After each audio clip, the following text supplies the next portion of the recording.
MBTI가 대세죠. 이게 과학적이라고 할 수는 없습니다. 어느 정도 맞기는 해도 말이죠.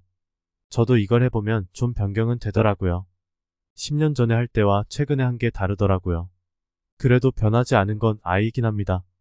하나 연구소에서 다소 재미있는 걸 했네요. 부자들의 MBTI 유형에 대해 조사했습니다. 어떤 유형인지 말이죠. 가장 많은 건 STJ입니다. I인 내향과 E인 외향의 차이는 있을지라도 그 다음 유형은 STJ입니다. 그렇긴 해도 의외로 외향인 E보다 내향인 I가 더 많네요. 이런 건 완전히 다소 의외라고 할 수 있죠. 대부분 부자는 외향적인 사람이 많다고 하잖아요. 실제로 외향보다는 조용히 내실을 다지는 내향이 더 많다고 할까요? 감각, 이성, 계획 이런 점이 역시나 부자가 되는 첩경인 듯합니다. 슈퍼리치가 유독 ESTJ가 일반 대중에 비해 확실히 많다는 게 보이죠. 그래도 실망할 필요는 절대로 없습니다. 일반 대중에게 제일 많은 유형이 ISTJ입니다. 슈퍼리치에서도 ISTJ가 두 번째로 많은 유형입니다. 앞에 이와 큰 차이가 나지 않는다는 걸 알 수 있습니다. 그러니 자신의 성격 유형의 한탄보다는 나도 부자가 될 수 있다는 희망이 맞겠죠. 부자가 많은 유형인 ESTJ를 보면 기업 경영자나 임원 비중이 50%가 넘습니다.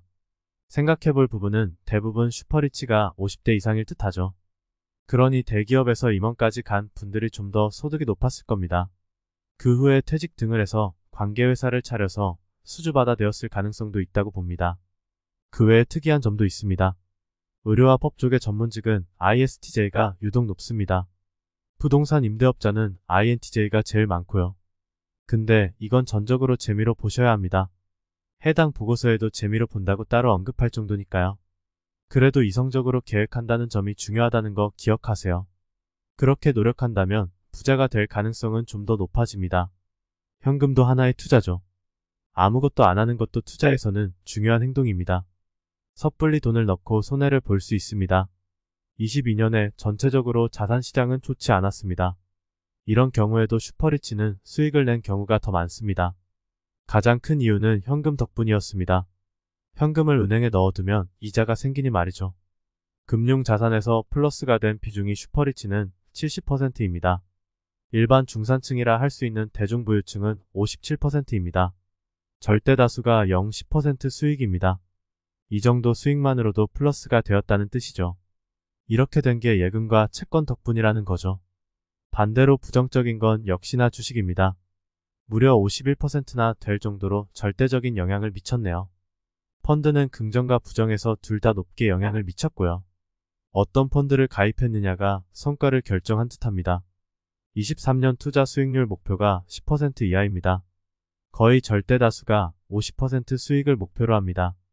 현재의 금리에서 5% 이하는 그저 실질가치로 내 돈을 지키겠다는 뜻일 테고요. 어떻게 보면 생각보다 수익 목표가 높지 않죠. 어지간하면 20%는 노리는 사람들이 많은데 말이죠. 아마도 그게 쉽지 않다는 걸 알기 때문일 겁니다. 목표를 10% 정도로 하는 거죠. 하다 보면 20, 30% 수익이 날 수도 있는 거고요. 그만큼 무리하지 않게 투자를 하려 한다는 뜻일 겁니다. 외환 자산도 많이 보유하고 있습니다. 슈퍼리치니 당연히 그럴 수 있다고 할 수도 있겠죠. 그보다는 포트폴리오 차원으로 보는 게 맞을 듯합니다. 예전에는 부자만 해외 자산을 보유할 수 있었죠. 부동산은 그럴 수 있어도 금융은 이제 완전히 다릅니다.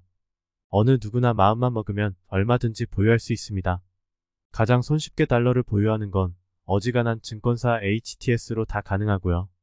일반 은행에서도 예금 등이 가능하죠. 그러니 어느 정도는 갖고 있는 것도 나쁘지 않을 듯합니다.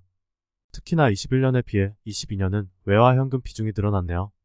작년에 달러를 보유했다면 수익으로도 큰 보탬이 되었겠죠. 그렇게 볼 때 역시나 슈퍼리치라고 할 수도 있겠네요.